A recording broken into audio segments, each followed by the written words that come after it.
A'udzu billahi minasyaitonir rajim. Bismillahirrahmanirrahim. Alhamdulillahirabbil alamin wassalatu wassalamu ala sayyidil mursalin wa ala alihi washabbihi ajma'in. Rabbi syrah li sadri wa yassir li amri wahlul 'uqdatam min lisani yafqahu qawli. Subhanaka la ilma lana illa ma 'allamtana innaka ansal alimul hakim. Wala hawla wala quwwata illa billahil aliyyil azim. Kitab Penawar Bagi Hati, muka surat 80, baris yang ke-9 daripada atas. Muka surat 80, baris yang ke-9 daripada atas.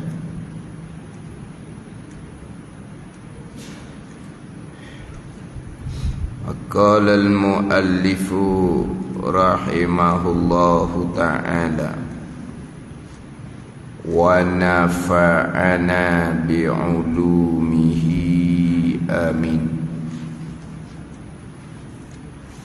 Bab yang kelima pada menyatakan syukur. Syukur.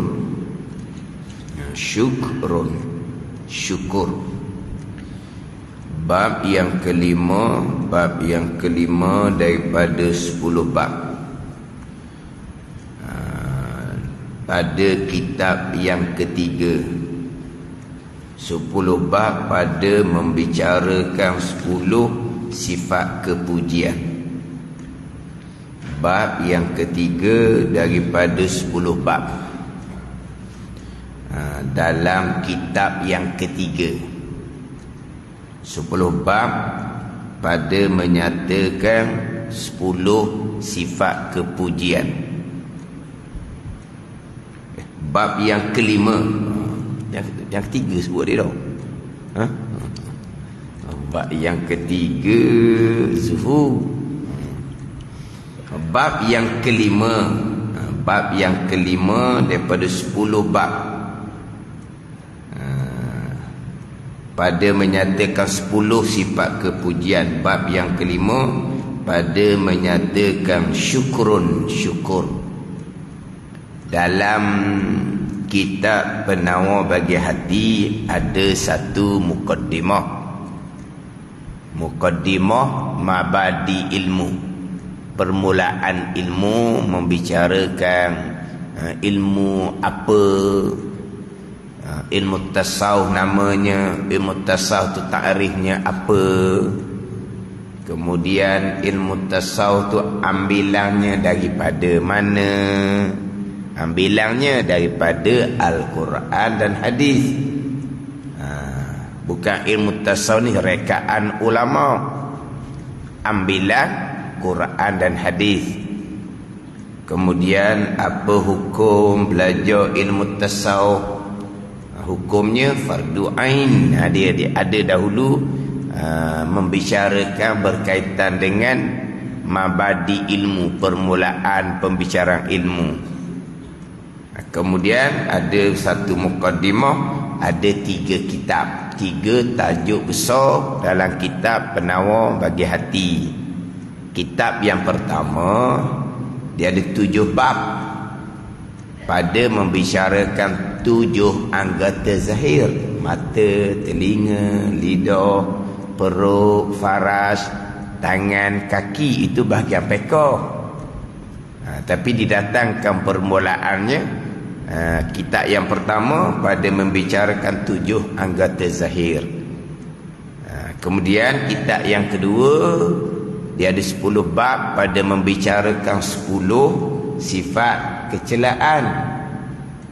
Sifat ghadab, marah, sifat hasad, sifat kikir dan kasih akan harta, sifat kasih akan kemegahan, kedudukan, ketinggian,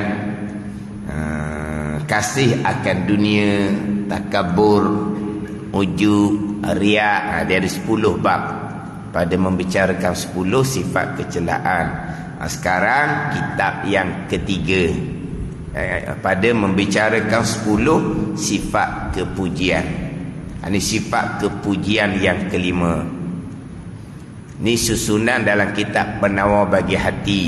Sebelum membicarakan berkaitan dengan hati, terlebih dahulu pembicaraan adalah berkaitan dengan 7 anggota zahir bahagian pekoh. Memelihara anggota zahir yang 7 menyampaikan kepada memelihara hati. Tetapi antara hak zahir pekoh, hak hati tasawuf, ianya berjalan seiring. Kedua-duanya termasuk di dalam wa amilus salihat, dan mereka yang beramal dengan amal yang soleh, taat zahir pekoh, taat batin tasawuf, meninggalkan maksiat zahir pekoh, meninggalkan maksiat batin tasawuf. Itu seiring. Tapi kalau ikut susunan pembicaraan zahir, barulah pergi kepada pembicaraan hati. Yang tidak seiring adalah alladzina amanu. Itu tak seiring. Iman, tauhid, akidah tidak seiring.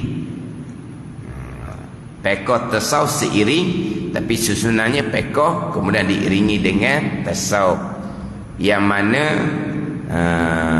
penekanan kewajipan berkaitan dengan hati ini kerana Allah Subhanahu wa taala mengetahui hati sebagaimana Allah mengetahui zahir. Kena bicaralah bab hati. Jangan berpura-pura.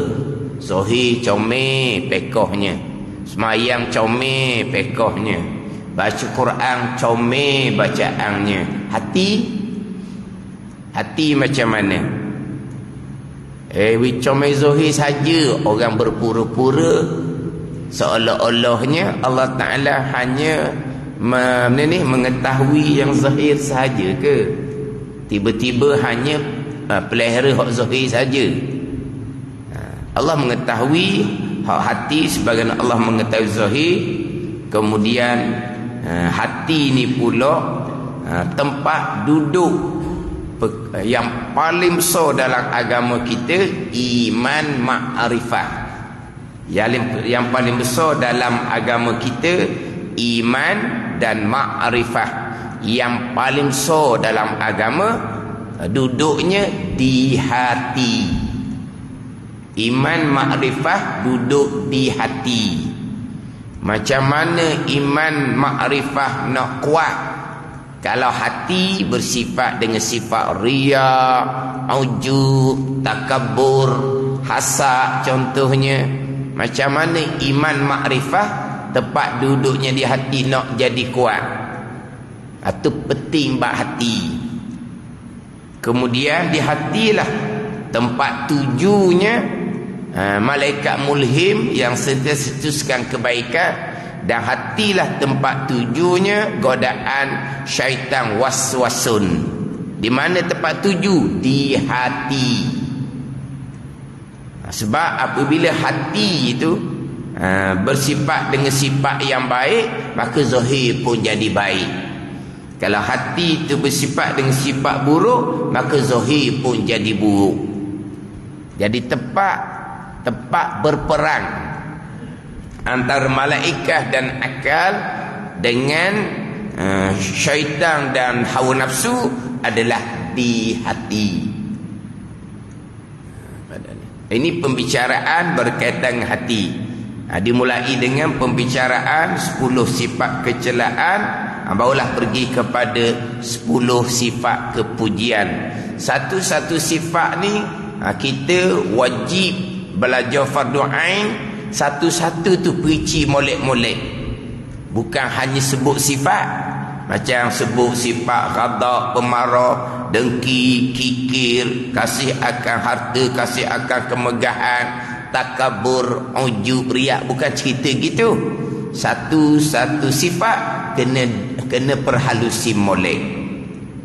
Masuk pula kepada sifat kepujian, bukan hanya bilang taubah, khauf, raja, zuhud, sabar, syukur. Sekarang pembicaraan, nanti masuk bicara ikhlas, bicara tawakul, bicara redha dengan qada Allah. Bukan susun bilang gitu, kena perinci satu-satu.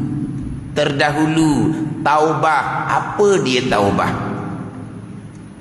Apa dia syarat rukun taubah? Taubah apa dia? Syarat rukun taubah apa dia? Kemudian khauf tu apa dia? Pergi pada raja, regu kepada khauf, raja. Khauf takut akan Allah. Pergi kepada raja, harap akan rahmat dan keampunan Allah. Takut akan Allah ni macam mana? Harap yang sebenar-benarnya macam mana? Benar-benar takut akan Allah, benar-benar rajak harap akan keampunan dan rahmat daripada Allah. Terkadang bukan khauf, terkadang jara'ah, sangat berani dengan Allah Subhanahu wa ta'ala. Mana jara'ah, sangat berani, bak pegangan tak ambil herat. Sembahyang, bak hukum akan sembahyang tak belajar. Rokok sujud. Baik belajar ke tak? Bacaan dalam solat berbetul ke tak? Kalau tak peduli tu, itu bukan orang yang takut, dipanggil orang jara'ah, berani handalang dengan Allah Subhanahu wa ta'ala. Rokok sujud, hati riak, ujub, takabur, hasad, takut akan Allah seumpama ni. Tak ada. Orang yang sangat berani dengan Allah Subhanahu wa ta'ala. Orang yang seumpama ni ada rajak tak? Ada harapan ke tak? Tidak ada harapan. Orang sama tidak ada harapan, seumpama tu pun mengharapkan akan rahmat dan keampunan Allah. Itu bukan panggil rajak, itu panggil umniyah, angan-angan kosong yang dicela pada syarak pula. Kau yang sebenar mana, rajak mana, ni kena perinci satu-satu. Kemudian pergi pada zuhud. Apa dia zuhud? Pergi pada sabar. Apa dia sabar? Mana sabar yang wajib, mana sabar yang sunat. Itu perincian. Itu fardu ain. Itu hak fardu ain. Ini sampai peringkat taubah apa dia? Rukun taubah apa dia pun tak tahu. Tapi susunan comel, susunan ilmu ni. Nak bicara taubah, sifat kepujian yang pertama dimulai dengan pembicaraan 10 sifat kecelaan. Bertaubah daripada sifat-sifat kecelaan yang diharamkan oleh Allah Subhanahu wa ta'ala. Itu panggil taubat. Sebelum nak bicara 10 sifat kecelaan, taubah dahulu daripada dosa-dosa pekoh. Taubat dulu dosa pekoh. Dosa pekoh apa? Tinggal semayang. Betul lah, dosa pekoh tinggal semayang. Termasuk juga hukumnya tinggal semayang, semayang tak belajar pekoh. Itu hukumnya tinggal semayang. Dosa pekoh tinggal semayang. Dosa yang paling besar sekali, dosa usuluddin. Dimulai dengan ilmu tauhid, baru ada taubah. Sebab dosa yang paling besar ada dosa usuluddin. Sebab tu dalam kitab Minhajul Abidin, Imam Ghazali mengasingkan antara dosa usuluddin dengan dosa furu'uddin. Dalam kitab Penuh Bagi Hati ni, dia hanya datangkan dosa furu'uddin, dosa cabang agama. Dan kitab Minhajul Abidin, kita Penuh Bagi Hati ni hak Imam Ghazali juga. Sebab Syekh Abdul Qadir Al-Mandili himpun daripada kitab Arba'in fi Usuluddin karangan Imam Ghazali juga. Tapi dalam kitab Penuh Bagi Hati ni taubah, dia hanya bicara taubah furu'uddin. Dalam kitab Minhajul Abidin, Imam Ghazali asingkan antara dosa Usuluddin dengan dosa furu'uddin. Dosa Usuluddin yang pertama, dosa pegangan, pecah dua pula. Satu, dosa Usuluddin pegangan yang kapi ijma' ulama. Orang Islam tapi pegangnya kapi ijma' ulama. Itu yang pertama. Yang kedua, dosa Usuluddin pegangan yang bid'ah, pegangan yang berdosa besar. Ghazali bagi dua. Dosa Usuluddin, satu pegangan yang kafir, yang kedua pegangan yang berdosa besar. Hak kafir so kiralah pegangan yang dosa besar ni lah sebesar-besar dosa besar nak banding dengan dosa besar furu'uddin cabang agama. Dosa besar tinggal semayang, tinggal puasa, berjudi, minum arak, berzina, membunuh, merompok, apa semua tu, itu dosa furu'uddin. Tak banding dengan dosa besar Usuluddin, besar dosa besar Usuluddin lagi, atau mula-mula taubah. Jadi permulaannya belajar ilmu tauhid, kena manakah pegangan yang berdosa, bertaubat, kembali pada pegangan ahli sunnah wal jamaah ilmu.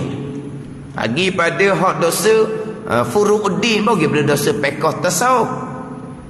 Dosa furu'uddin ni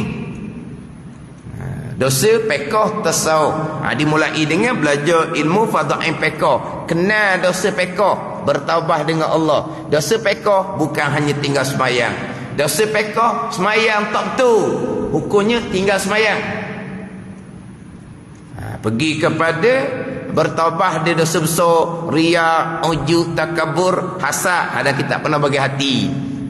Bicara taubah, sebelum tu bicara 10 sifat kecelaan terlebih dahulu, barulah pergi pada taubah.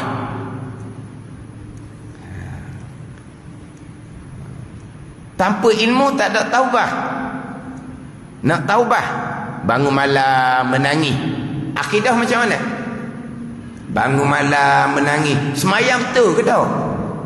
Bangun malam menangis, hati pelihara daripada riya, ujub, takabur, hasad. Hati bersifat dengan sifat kepujian, bangun malam menangis. Itu bukan taubah. Itu semua tipu daya syaitan. Itu bukan jalan agama. Itu tipu daya syaitan. Jadi dia nak kepada taubah, dia kena kemah dalam bab ilmu fiqh, tauhid, fiqh, mulai dengan 10 sifat kecelaan. Tapi sebelum tu bicara hak maksiat mata, telinga, lidah. Maksiat lidah ni banyak yang berkait dengan anak Adam. Anak bertaubahnya macam mana? Dosa tangan, dosa kaki. Dosa tangan pula berkait dengan harta benda anak Adam. Macam nak bertaubah berkaitan dengan dosa harta benda anak Adam? Ini susunan ilmu. Mana nak bertaubah? Belajar fardu ain. Itu dia jalan taubah. Bukan belajar fardu ain itulah taubah. Belajar fardu ain tu taubah. Apa dia taubahnya? Taubah daripada dosa besar, mengkali jahil fardu ain. Dosa besar bermula daripada umur baligh. Mengakali jahil fardu ain, dosa besar, malaikat catat bermula umur baligh. Taubat itu dulu dengan belajar fardu ain. Belajar fardu ain tauhid, jumpalah dosa Usuluddin, taubat. Belajar fardu ain fiqh, jumpa dosa furu'uddin bahagian zahir, taubat. Belajar fardu ain tasawuf, jumpalah pulaknya dosa hati, sifat kecelaan, taubat. Bangun malam menangis serta belajar fardu ain. Itu barulah taubah yang sebenar. Apa disyarat, apa di rukun taubah, baru pergi pula kepada khauf, roja. Nak khauf, nak roja, Imam Ghazali mulai dalam kitab Minhajul Abidin. Sebab dalam kitab Minhajul Abidin bicara khauf dan roja ni akabah yang kelima daripada 7 akabah dalam kitab Minhajul Abidin. Bonggok yang kelima daripada 7 bonggok. Khauf dan raja dimulai dengan apabila betul bagimu jalan. Baru timbul khauf yang sebenar, raja yang sebenar. Bila betul bagimu jalan, jalan akidah betul, jalan zahir fiqh betul, jalan hati tasawuf betul, barulah timbul khauf dan raja. Ini hak jalanan agama yang sebenar. Daripada khauf dan raja, pergi pada bicara zuhud, bicara sabar, ni bicara syukur, perinci satu-satu. Bukan hanya pada sebut sifat, bicara bab khauf raja, sebut pada sebut zuhud, sabar, syukur, tak memada. Dia kena faham satu-satu.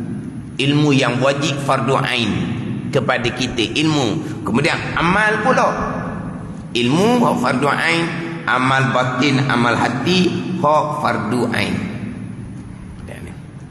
Jadi bab yang kelima pada menyatakan syukur. Syukur ni kalau kira terima kasih lah. Syukur ni terima kasih, itu kira makna dia lah. Ada segala orang makna dia syukur ni terima kasih. Ketahui olehmu bahawasanya syukur itu, apa makna syukur ni? Syukur ni wajib. Alhamdulillah sunat. Ada ni syukur ibadah batin. Alhamdulillah zikir lisan, zikir zahir, hukumnya sunat. Syukur ibadah batin, hukumnya wajib. Alhamdulillah zikir lisan, zikir lidah, hukumnya sunat. Macam ginilah taubah ibadah batin, hukumnya wajib. Astaghfirullahalazim, itu ibadah zahir lidah. Perbanyakkan istighfar, hukumnya sunat. Ada ni astaghfirullahalazim, hukumnya sunat.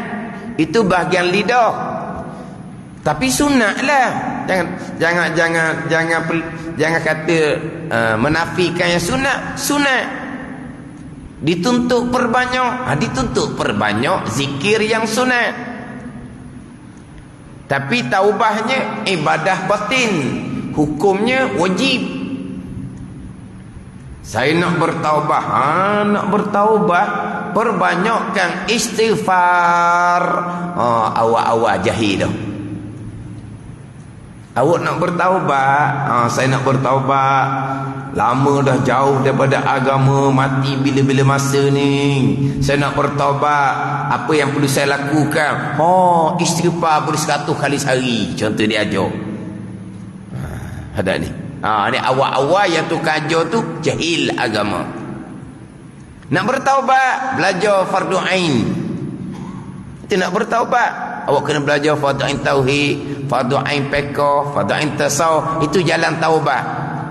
Lepas tu perbanyak dak istighfar. Perbanyak istighfar, hukumnya sunat. Tak dinafikan tu. Tapi nak perbanyakkan istighfar hukum sunat, fokus hak kewajipan dahulu. Mana? Perbetulkan bacaan Fatihah, perbetulkan bacaan tasyahud. Tu dulu. Tu hak wajib. Perbanyakkan istighfar, ada masa istighfar lah. Tapi kalau kata nak bertaubat, terus pergi pada perbanyakkan istighfar, hak tu kajar, tu karut dah. Jangan salah faham, ni tidak ada orang menolak hukum sunat perbanyakkan istighfar. Tu hukum sunat. Sekarang ni dia nak bertaubah, yang hukumnya wajib. Macam nak bertaubah? Balik pada ilmu. Taubah ni amal. Wal amalu tabi'uh, Nabi kata. Amal ialah mengikut ilmu. Belajarlah dulu. Istighfar itu sunat zahir, taubah wajib, amal batin.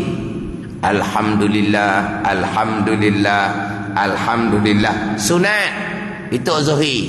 Syukur amal batin, hukumnya adalah wajib. Ketahui olehmu bahawa syukur itu apa dia syukur? Memalingkan oleh hamba. Memalingkan oleh hamba dengan makna menggunakan oleh hamba, melakukan oleh hamba akan segala barang yang memberi nikmat Allah Ta'ala, memberi nikmat Allah Ta'ala, yakni memberi nikmat oleh Allah Ta'ala dengan dia, dengan barang atasnya, atas hamba. Itu syukur. Memalingkan ataupun menggunakan, melakukan oleh hamba akan segala barang yang, barang ni kena pada nikmat lah, kena kepada nikmat, barang yang memberi nikmat Allah Ta'ala oleh Allah dengan dia, dengan barang atasnya, atas hamba. Mana barang ni? Bayang daripada barang yang memberi nikmat oleh Allah ni, daripada pendengar dan penglihat dan kaki dan tangan dan lain. Memaling ni, mengguna ataupun melakukan ni kepada, tu takluk pada memalingkan, takluk pada kata memalingkan. Mana menggunakan oleh hamba akan nikmat kepada barang yang dijadi akan dia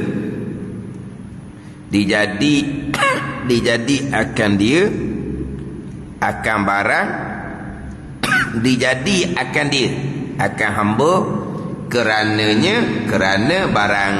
Apa barang tu? Yakni ibadah. Mana contoh? Seperti memalingkan ia, yakni menggunakan ia, ia hamba akan pendengarnya. Itu barang yang memberi nikmat oleh Allah Ta'ala.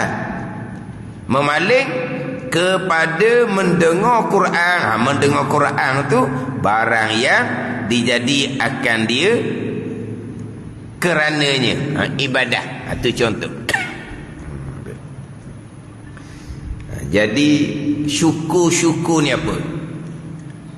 Memalingkan oleh hamba, menggunakan oleh hamba akan segala barang yang, segala nikmat yang memberi nikmat oleh Allah dengan dia atasnya.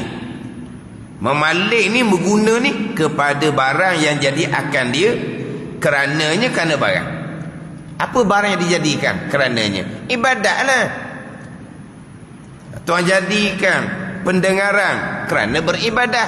Tuan jadikan penglihatan kerana beribadah. Tuan jadikan kaki tangan kerana beribadah. Wa ma khalaqtul jinna wal insa illa liya'budun. Itu hikmah. Allah Ta'ala jadikan manusia ni kerana mengabdikan diri akan Allah. Jadi yang ada pada kita ni pendengaran, penglihatan, kaki, tangan, apa semua tu, apakah barang yang dijadikan kerananya? Barang yang dijadikan kerananya beribadah. Pendengaran, apa ibadah dia? Dengar Al-Quran, dengar hadis, dengar ilmu yang bermanfaat. Apakah barang yang dijadikan kerana dia? Kalau kaki, contoh di hadapan tu, berjalan ke masjid, berjalan pada mengerjakan haji contohnya, itu disyukur. Syukur ni menggunakan segala nikmat kepada mengabdikan diri akan Allah Subhanahu wa ta'ala. Itu syukur. sarful abdi man ma an'amallahu bihi alaihi ila ma khuliqa li ajlih, menggunakan oleh hamba akan barang yang bernikmat oleh Allah dengan di atasnya kepada barang yang dijadikan kerananya. Kenapa ni? Barang yang dikarenanya apa? Beribadah kepada Allah Subhanahu wa ta'ala, syukur. Contoh dalam ni seperti pendengar ni, pendengaran kita, dan penglihat ni, mata kita. Itu contoh nikmat yang Tuhan jadikan. Guna pada barang yang dijadikan di karenanya. Kenapa? Beribadah. Itu dipanggil syukur. Nikmat yang Tuhan beri. Guna dengar perkara maksiat, guna melihat perkara yang maksiat, dia panggil apa? Kufur akan nikmat Allah Subhanahu wa ta'ala. Tidak syukur gitu.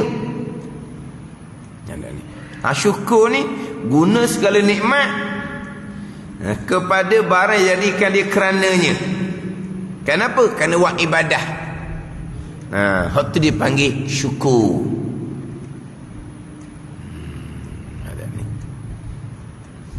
Apa yang Tuhan kurniakan nikmat pada kita, guna untuk beribadah kepada Allah Subhanahu wa ta'ala. Itu syukur.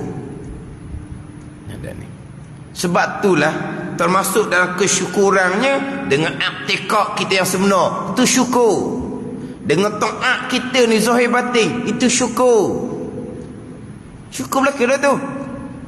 Ada ni. Dengan i'tikad yang sebenar, itulah sebesar-besar kesyukuran.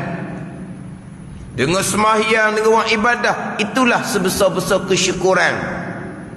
Tuhan beri kita mata, telinga, mata, kaki, tangan. Tuhan beri pula dengan kesihatan, dengan macam-macam Tuhan beri kita. Kita gunakan untuk belajar agama. Itu syukur dia panggil. Maknanya lidah digunakan untuk baca Quran, untuk berzikir. Itu syukur nama dia. Sebab itulah ibadah batin ni dia sepanjang masa. Syukur ni sepanjang masa. Syukur ni sepanjang masa. Ibadah zahir, sembahyang masuk waktu. Sudah sembahyang, habislah kewajipan kita.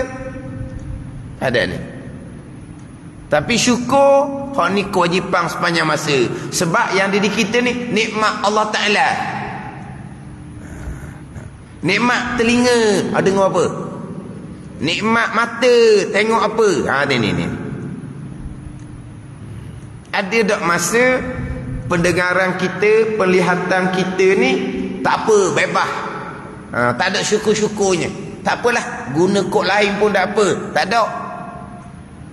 Wajib sentiasa syukur dengan nikmat pendengaran, wajib sentiasa syukur dengan nikmat penglihatan. Syukur macam mana? Guna pendengaran, guna penglihatan kepada taat akan Allah. Jangan guna untuk maksiat.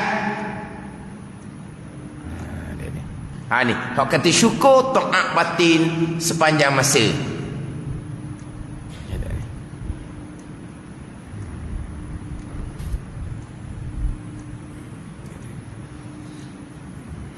Dicontohkan dengan daripada pendengar dan penglihat. Ni ayat kitab lah ni. Sebab ialah almarhum Syekh Abdul Qadir Amandili ni, dia semasalah dengan pada Al-Baqarah, kemudian sedikit daripada pada Al-Baqarah.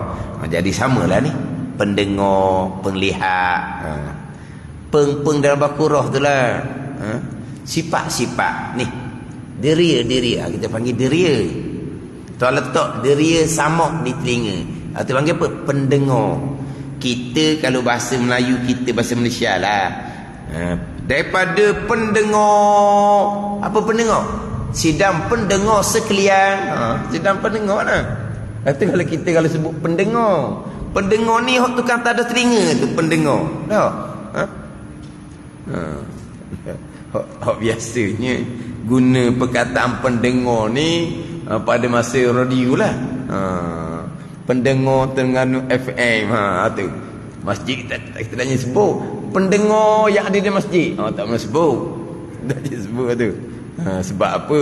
Masjid ni bukan dengar saja, dengar dan lihat. Takkan para pendengar. Kita para pendengar ni radio lah, sebab dia dengar saja. Lihat tak boleh. Itu pendengar. Ni orang ramai ni pendengar. Tak ni. Pendengar ni. Sifat samak yang Tuhan letak di gengedang telinga. Itu pendengar.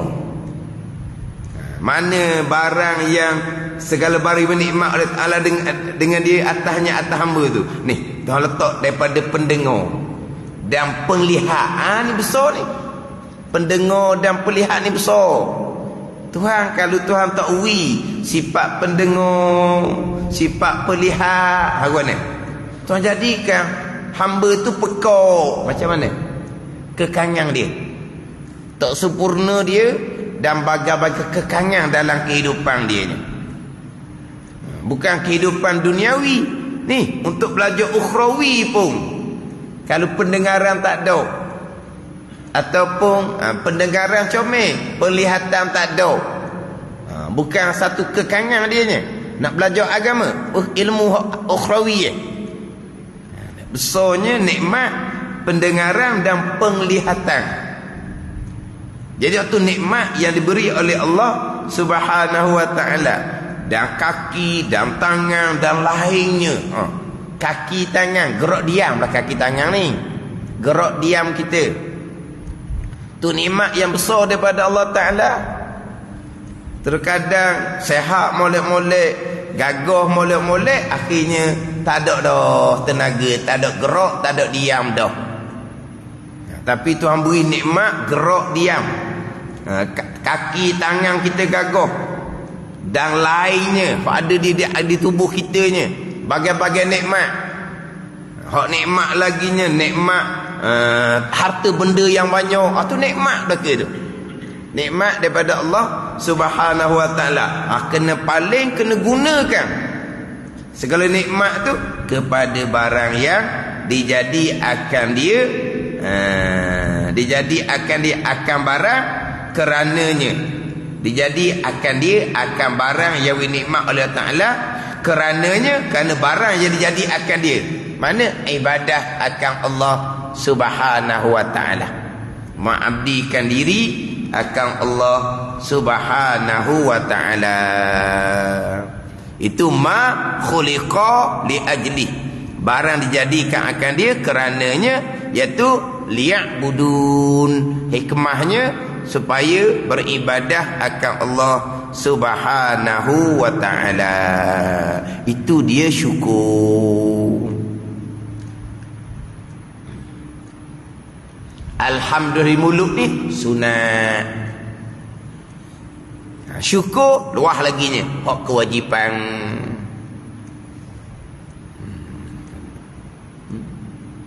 Mana pun kita jaga molek pegangan kita, amalan kita zahir batin, syukurlah tu. Kita mensyukuri nikmat Allah Ta'ala jadikan kita. Allah Ta'ala jadikan kita pula lahir di kalangan orang Islam. Itu sebesar-besar nikmat daripada Allah. Nikmat Islam dan iman. Itulah sebesar-besar nikmat. Kita lahir daripada ibu bapa Islam ni, tak ada pun kita minta pun. Lahir-lahir kita orang Islam. Pada ni kita orang Islam. Kemudian lahir di kalangan orang yang beriman. Itu sebesar-besar nikmat. Jadi kita pelihara iman kita, kita pelihara akidah kita. Itulah sebesar-besar kesyukuran kepada Allah Subhanahu wa ta'ala.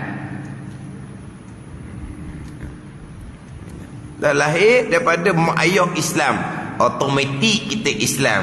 Kemudian ditanam pula bab iman, bab pegangan. Kita sentiasa pelihara agama, nikmat yang Tuhan beri itu untuk agama.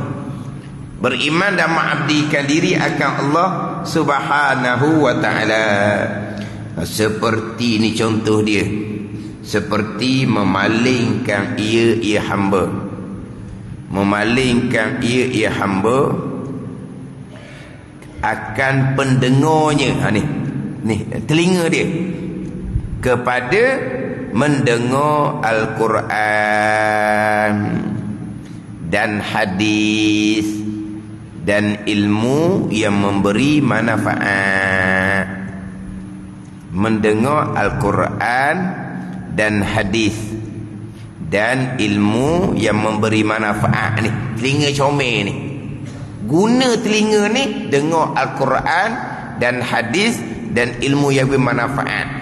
Dengar Al-Quran ni bukan dengar bacaan Al-Quran. Dengar ilmu-ilmu yang ditafsirkan daripada Al-Quran tu. Hak kewajipan.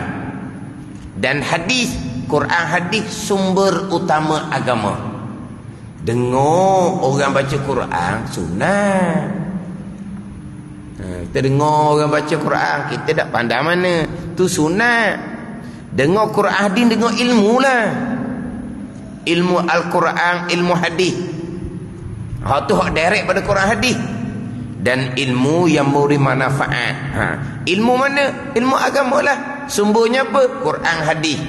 Mana ilmu yang semuanya Quran hadis? Ni contoh ni dalam kitab Penawar Bagi Hati ni. Apa pembicaraan kita melalui hati ni? Sumbernya Al-Quran dan hadis. Sebab ilmu tasawuf ambilannya adalah Al-Quran dan hadis. Dengar ilmu ni, ilmu yang sumbernya Al-Quran dan hadis. Kita nak direct kepada Al-Quran, kita nak direct kepada hadis Nabi sebagai as-salafus soleh, orang yang terdahulu. Hak tu kena ada belah-belah ilmu lah. Kita dengar orang ajar tafsir Al-Quran, bolehlah kita dengar. Yang pertama terjemahan dia, yang kedua tafsir huraian dia, sekodarlah. Kita nak betul-betul ambil agama, ilmu agama direct pada Quran hadis, kita tak mampu. Sebab itu dia panggil faham mentok. Quran hadis faham mentok. Kemudian ulama pun susun faham mentok. Proses daripada Quran hadis, letak tauhidnya di sini, letak fiqhnya di sini, letak tasawufnya di sini. Faham mentoknya Quran dan hadis. Kita nak direct pada faham mentok, kita yang betul-betul berkemampuan, barulah kita boleh direct ke faham mentok Quran dan hadis. Tidak, kita ambil siap dah. Ulama pun susun ilmu bermanfaat. Dari Quran hadis letak dalam ilmu tauhid, letak dalam ilmu fiqh, letak dalam ilmu tasawuf. Kita ambil siap dah. Kemudian ilmu ni pula dan ilmu yang memberi manfaat. Dari qaid pula situ tu. Ilmu yang memberi manfaat. Di sini boleh sebut kata ilmu kena pada ilmu yang sebenar lah, iaitu ilmu agama. Bila sebut kata ilmu belaka, ilmu dunia pun dipanggil ilmu. Tapi bila sebut kata ilmu secara itlaq, dia akan pergi pada ilmu yang sebenar, iaitu ilmu agama. Tak pergi pada ilmu dunia, tak pergi pada ilmu dunia, pergi pada ilmu agama. Pada ni. Tapi ilmu agama pun ilmu yang memberi manfaat. Ilmu yang memberi manfaat. Dia ilmu ni, kita bicara sekarang ilmu agama. Ilmu dunia pun memberi manfaat. Bukan di antara ilmu dunia tu sendiri ada yang kewajipannya fardu kifayah, ada yang kewajipannya fardu kifayah. Ilmu dunia memang memberi manfaat. Ilmu yang tak ada manfaat, ilmu sihir haram, ilmu nujum haram, itu tak beri manfaat. Ilmu dunia beri manfaat, sama telah pula ilmu agama beri manfaat. Tapi kenapa lagi dia qaidkan ilmu yang beri manfaat? Sebab ada ilmu yang tidak beri manfaat kepada kita. Mana? Ilmu dunia tak ada manfaat akhirah kalau tidak disertakan dengan ilmu agama. Ada manfaat lah untuk kehidupan dunia, senang lenang di atas dunia, tapi dari segi syarak tak panggil bermanfaat. Nak bermanfaat ilmu dunia, orang kata fardu kifayah tu, kalau disertakan dengan ilmu agama. Mana ilmu dunia? Ilmu jadi doktor, bermanfaat dunia, bermanfaat hari akhirat kalau berserta dengan ilmu agama. Akidah dia comel, amal ibadah zahir batin dia comel, maka ilmu doktor dia akan bermanfaat dunia dan akhirat. Tapi kalau ilmu dunia saja, ilmu agama tidak disertakan, hanya manfaat dunia sahaja, akhirat tak ada manfaat. Ada ni. Itu ilmu dunia. Ilmu agama begitu juga. Ilmu hak fardu kifayah, tinggi mana sekalipun dia belajar ilmu fardu kifayah, kalau ilmu fardu ain tak beres, tak ada manfaat. Dia pakar dalam ekonomi Islam. Fardu kifayah memberi manfaat. Pakar dalam ekonomi Islam, bab muamalah. Tapi akidah dia betul ke tak? Semayang dia betul ke tak? Hati dia betul ke tak? Ada ni. Nak siapa tangga pakar dalam bab muamalah ekonomi Islam ni, bukan sebarang-sebarang orang. Itu ilmu fardu kifayah yang boleh bagi manfaat kepada ummah secara umum. Orang yang pakar dalam ekonomi Islam ni, dia bagi manfaat pada ummah umum. Tapi bermanfaat tak bagi dia. Kalau akidah tak betul, semayang tak betul, hati tak betul, tak ada manfaat.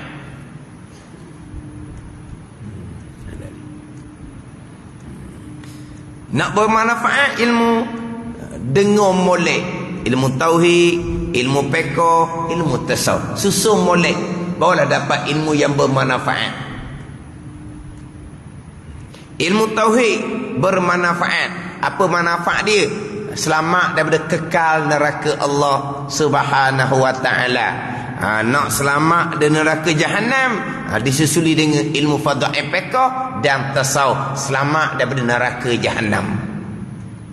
Tapi kalau dia belajar ilmu tauhid saja, akidah dia comel, ilmu fiqh tasawuf tidak peduli, bermanfaat.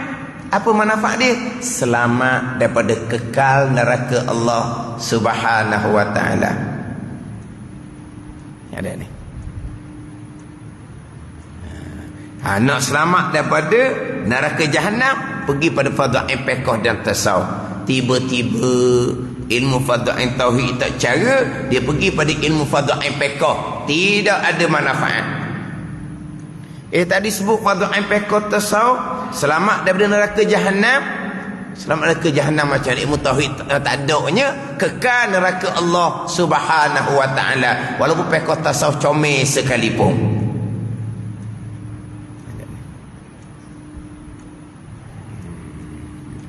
Dia tauhid dia comel, fiqh dia comel, semayang dia sah, puasa dia sah, haji dia sah, bermanfaat. Lepas kewajipan, tiba-tiba tak belajar fatihah tasawuf, pahala batal. Tapi bermanfaat tak semayang dia, bermanfaat. Sebab apa? Tertunai kewajipan, tak kena qada kembali. Nak dapat ilmu yang bermanfaat yang sepenuhnya, disusul dengan fardhu ain tasawuf. Itu susunan dia untuk dapat ilmu yang memberi manfaat. Susunan ni ada dalam kitab Hidayatus Salikin.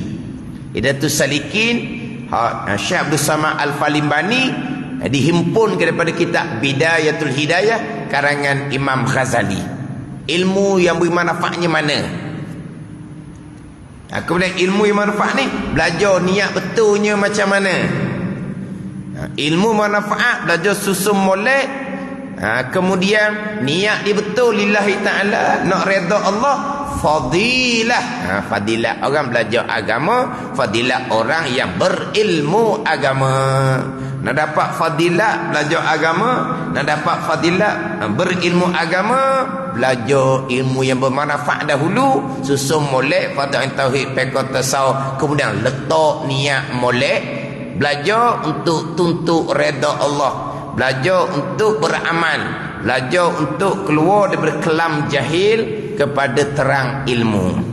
Baru dapat ilmu bermanfaat, dapat fadilah belajar, dapat fadilah orang yang berilmu. Kena susun molek.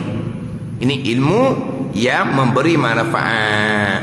Mendengar Al-Quran dan hadis, mendengar ilmu yang memberi manfaat. Dan seperti memaling ia ya hamba, akan kakinya kepada berjalan ke masjid dan kepada mengerjakan haji. Itu contoh. Itu syukurlah tu. Dan seperti memaling ia akan tangannya kepada memerangi kafir kerana meninggikan agama Islam.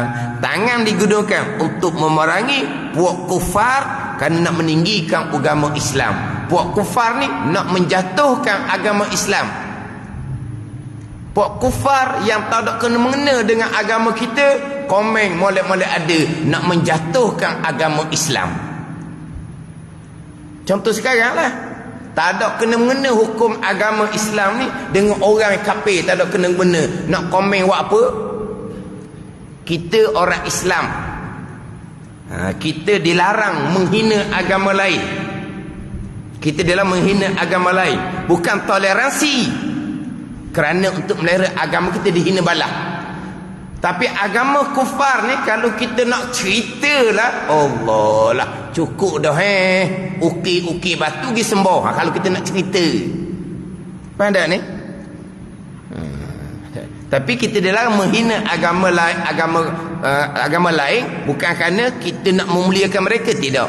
Untuk melihara agama kita tidak dihina. Tapi sekarang ni mudah-mudah sahaja orang kafir komen dalam bab hukum agama, dalam agama kita.